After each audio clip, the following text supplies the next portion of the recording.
कृषि से भी जुड़े हुए हो, आपके कृषि के लिए गांव है बेंद्री जी, यहाँ अपन खेती बाड़ी भी देखते हो, संग में वो बहुत सारा काम है आपके। तो खेती के प्रति आपके लगाव कैसे है, वो खेती ला आप का महत्व देते हो आपके नज़रिए? खेती किसानी का निश्चित रूप से मैं जुड़ा हुआ हूँ। मैं यहाँ पर मंडी का अध्यक्ष रहा, उस नाते मेरा खुद की खेती किसानी है।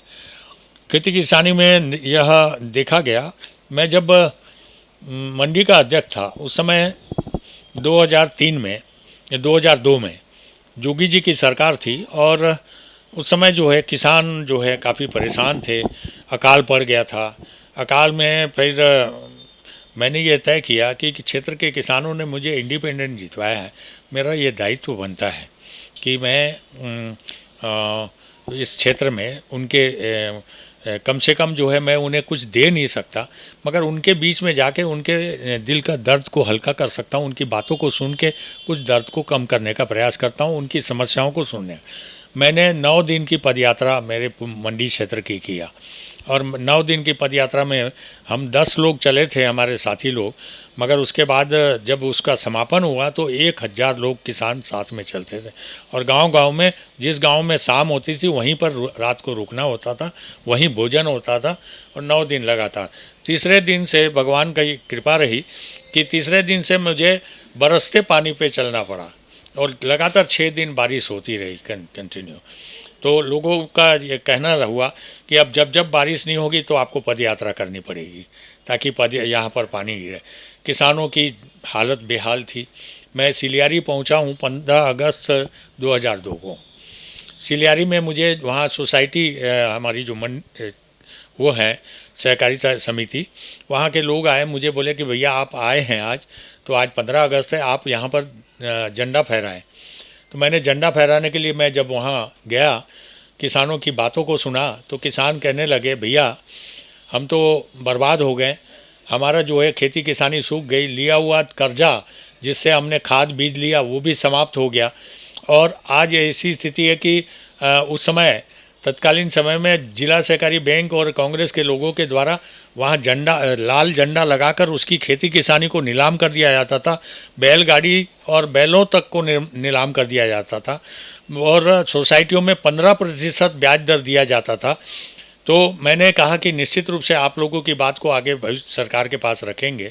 और मैं विधायक बनने के बाद मैंने प्रथम प्रयास किया कि कहीं ना कहीं किसानों का लागत मूल्य कैसे कम हो सके। इसके लिए रमन सिंह की सरकार ने ये प्रयास, भारतीय जनता पार्टी ने ही पहला प्रयास किया कि हमने पहले उसका जो है ब्याज दर को 9% किया, फिर 6%, फिर 3%, 1%, और आज छत्तीसगढ़ पहला राज्य है देश में जो 0% में किसानों को खरीफ के लिए लोन देता है। तो ये काम किया, जिससे किसानों को जो 3000 4000 रुपया खरीफ के लिए जो उनको ब्याज पटाना पड़ता था वो सरकार पटाने लग गई है।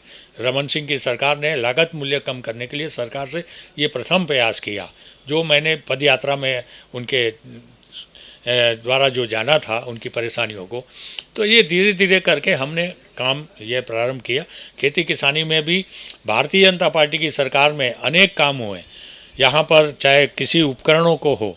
मुझे याद है कि कृषि पंप लेने के लिए भी काफ़ी जो है जहदोजहद करनी पड़ती थी। हमारे समय में जब छत्तीसगढ़ अलग हुआ तो मात्र जो है लगभग 73,000 पंप कनेक्शन छत्तीसगढ़ में थे।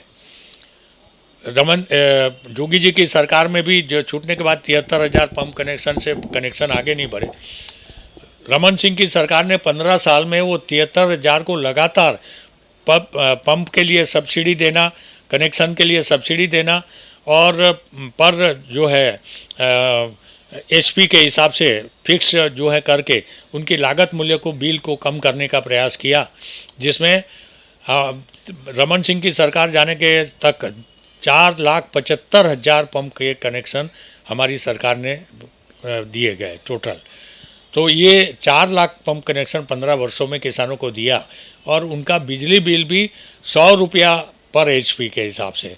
तो पर एचपी के मतलब 5 एचपी का अगर किसान है, वो अगर कितना भी वहाँ पर सिंचाई करे उसको 500 रुपया महीने में पटाना पड़ता था। वो आज भी चल रहा है।